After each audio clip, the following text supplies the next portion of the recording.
The tip I want to share is about selecting software or a platform to use for any of your marketing needs. So I've heard from a lot of people who are maybe looking for a new email service to be sending their email campaigns, or I've been working with someone recently who wanted software to help automate a lot of her back-end processes around booking people for a certain offering and the paperwork that has to be completed and processing payment and scheduling those meetings. And so I know that this is something that a lot of people encounter in various aspects of their business, right? Maybe it's billing software. Maybe it's finding a better way to bill your clients. Maybe it's related to email marketing. Maybe it's the platform you're going to use to schedule your social media posts. There's a lot of these different softwares and systems that people use in their business, and a lot of times it's really hard to know what to use. So I get a lot of questions from people related to specific things like that, one specific need that they have.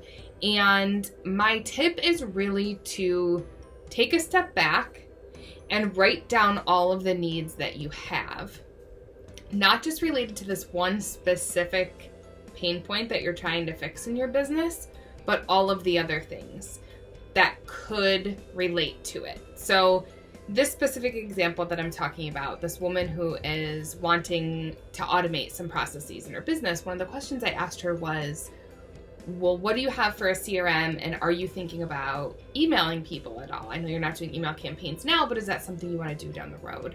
And so we had this really great discussion around, well, no, I'm not doing that, but I might want to do it someday. And why does that really matter? We're talking about this other system.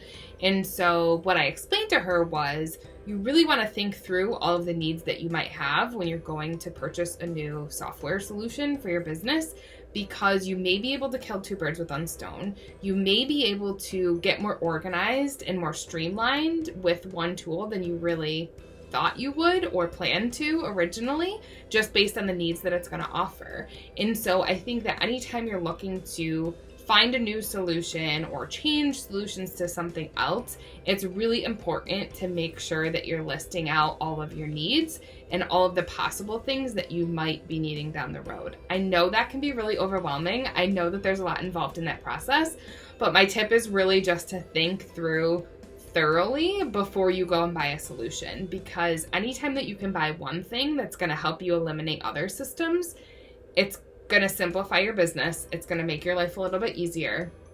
And so sometimes there's an opportunity, if you're making a change or implementing something new, to get rid of something you have been using, which saves you costs usually. Most platforms aren't free depending on the plan you're on. So it saves you costs, and it saves you just the time and energy of having multiple systems that you're managing.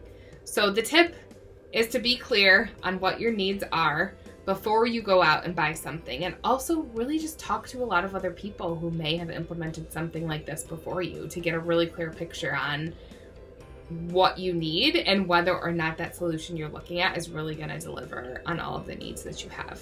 So that was kind of a long tip, but I hope it's helpful. And I'm super curious to hear if you have made a decision recently about a software that you're implementing in your business and how you went about kind of narrowing down your options and really figuring out what was going to be the best solution for you.